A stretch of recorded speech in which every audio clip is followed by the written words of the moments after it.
ನೋಡ್ರಿ ಮಾಡೋದಾತಂದ್ರೆ ಇದೊಂದು ಲೆಕ್ಕ ನೋಡ್ರಿ, ತಿಳಿಸ್ತಾನು ಲಕ್ಷ ಕೊಟ್ಟು ನೋಡ್ರಿ.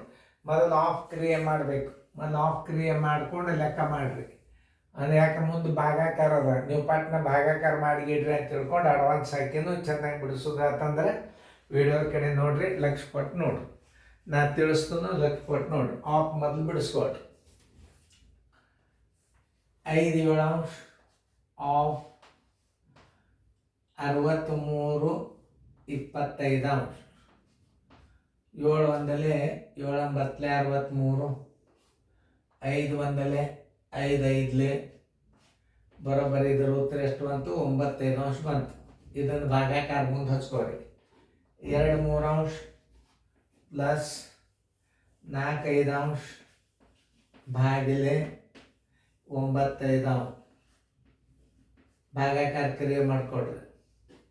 ಬರೋಬ್ಬರಿ 4 5 ಭಾಗಿಲೆ 9/5 ಬರೋಬ್ಬರಿ 4 5 ಗುಂಡ್ಲೆ ಮ್ಯಾಲೆ 5 ತಳಗ 9. ಈ 5 ಹೊತ್ತು ಈ 5 ಹೊತ್ತು ಎಷ್ಟು ಬಂತು? 4 9 ಬಂತು. ಈಗ 2 3 ಪ್ಲಸ್ 4 9 ಇದರ ಲಾಸ ಎಷ್ಟು ಬರ್ತದ? 9 ಬರ್ತದ. 3 3 9 ಒಂದಲೆ 3 2 6 ಪ್ಲಸ್ 4 1 4 ಬರೋಬ್ಬರಿ 10 9 ಬರೋಬ್ಬರಿ 9 1 9 1 9. Answer is equal to 1.19.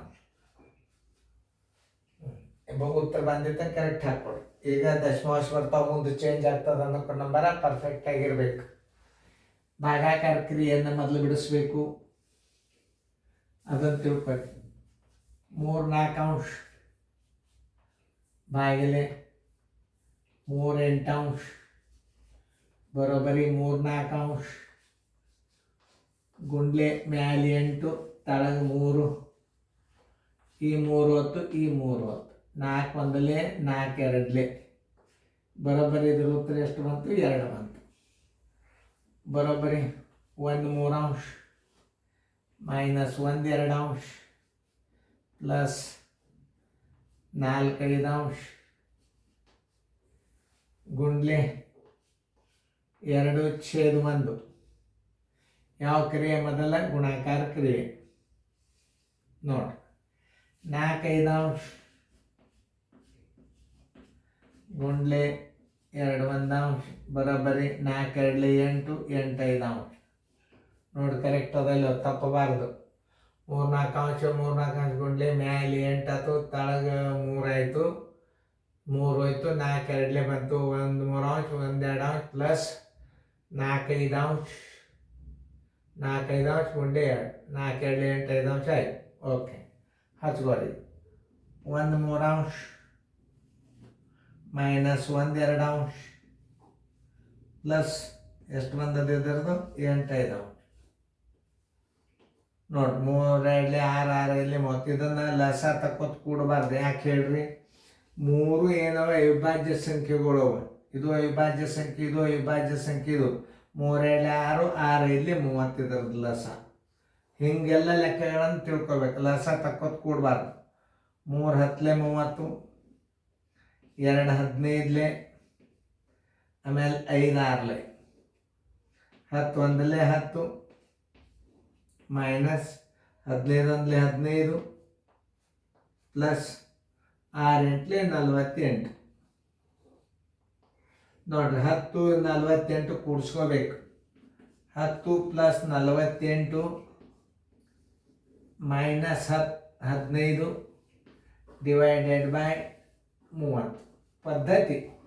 ನೀವು ಬಾಯಲ್ಲೇನೆ ಮಾಡವಲ್ರ. 58 ಮೈನಸ್ 15 ಡಿವೈಡೆಡ್ ಬೈ 30. 8ರಾಗ 5 ಆದ್ರೆ 3, ಆಮೇಲೆ 5ರಾಗ 1 ಆದ್ರೆ 4 ಡಿವೈಡೆಡ್ ಬೈ 30. 31 30, 40 30 ಹೋತಂದ್ರೆ 13 30 1 ಪೂರ್ಣಾಂಕ 13 30 ಉತ್ತರದೆಲ್ಲ ನೋಡ್ಕೊಂಡು ಆಮೇಲೆ ಆನ್ಸರ್ ಹಚ್ತೀನಿ.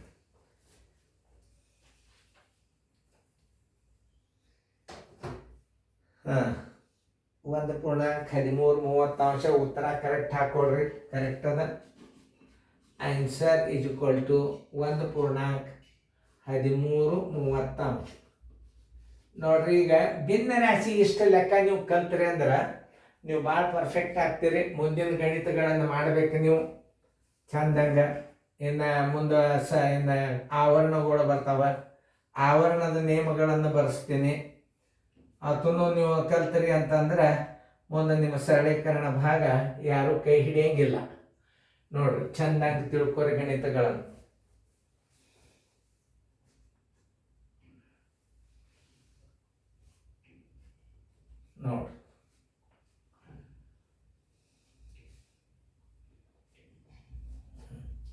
ನೋಡ್ರಿ, ಚಂದಾಗಿ ನೋಡ್ಕೊರಿ ಸರಿಯಾಗಿ. ಇನ್ನು ಮುಂದಿನ ಭಾಗ ಚೇಂಜ್ ಆಗ್ತದೆ ನೋಡ್ರಿ.